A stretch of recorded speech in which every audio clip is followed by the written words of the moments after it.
Common civil code के पक्ष में है।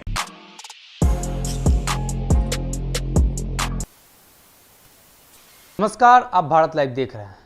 देश में इन दिनों जनसंख्या नियंत्रण कानून को लेकर बहस छिड़ी हुई है, लेकिन जनसंख्या नियंत्रण कानून को लेकर उत्तर प्रदेश की सरकार ने कुछ पहल करना भी शुरू कर दिया है। आपको बता दें कि गिरिराज सिंह ने भी बिहार में जनसंख्या नियंत्रण कानून के बारे में एक टिप्पणी की थी, जिसके बाद काफ़ी बवाल हुआ था। हालांकि आपको बता दें कि असम सरकार ने इस चीज़ को लागू कर दिया है। अब इसके बाद कॉमन सिविल कोड के लिए भी बिहार में मांग उठने लगी है। आपको बता दें कि समान नागरिक संहिता के बारे में कहा जाता है कि एक ही स्कूल में हर धर्म, हर वर्ग के लोगों को पढ़ाया जा सकता है। साथ ही समाज में जो भेदभाव हो रहे हैं, उन सभी भेदभाव को कॉमन सिविल कोड के द्वारा खत्म किया जा सकता है।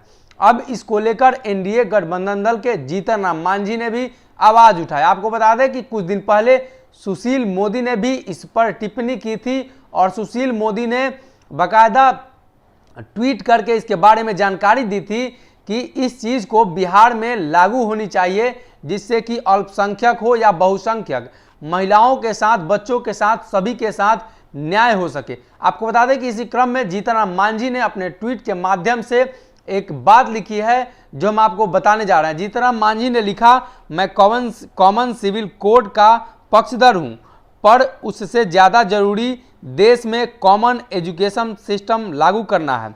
बढ़ती आबादी का सबसे बड़ा कारण अशिक्षा और गरीबी है, इसलिए सबसे ज़्यादा जरूरी है कि देश में कॉमन स्कूलिंग सिस्टम को लागू किया जाए, जिससे कई समस्याओं का समाधान हो जाएगा।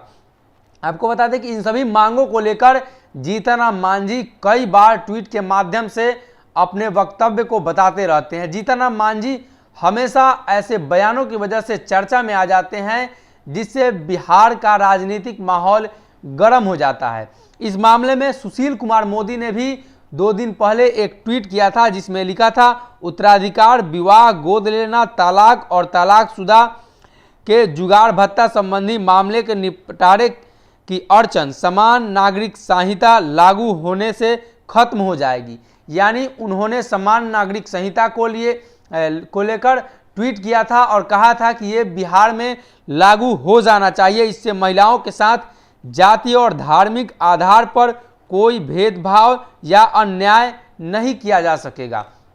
आपको बता दें कि इन मामलों पर जीतन राम मांझी के पार्टी हम के प्रवक्ता दानिश रिजवान ने भी एक वीडियो जारी किया है, जिसमें उन्होंने इन सभी मामलों पर खुलकर बोला है। आपको बता दें कि जीतन राम मांझी की पार्टी हम एनडीए गठबंधन का सदस्य है, एनडीए गठबंधन का हिस्सा है, जो हमेशा अपनी मांगों को लेकर चर्चा में रहते हैं। आप ये वीडियो देखिए, किस तरीके से हम प्रवक्ता दानिश रिजवान ने सरकार से ये मांग।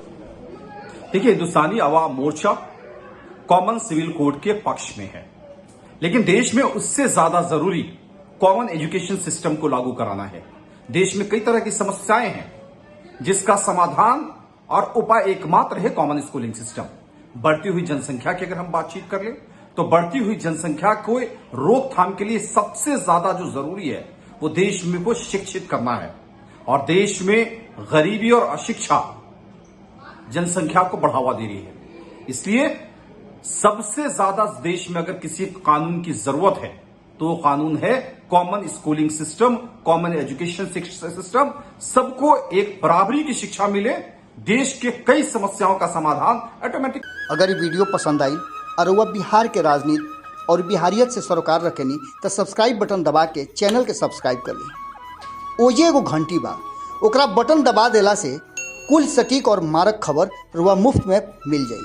अगर रुआ पत्रकारिता के हमनी के नया प्रयोग में सहयोग कर चाहतानी, तो ज्वाइन बटन दबा दी।